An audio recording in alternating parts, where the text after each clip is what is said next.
You ask Tiger to solve. This deals with linear equations with one unknown.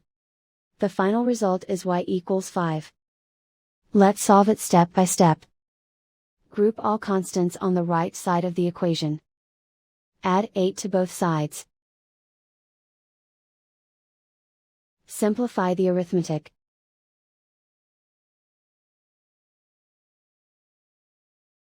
Isolate the y.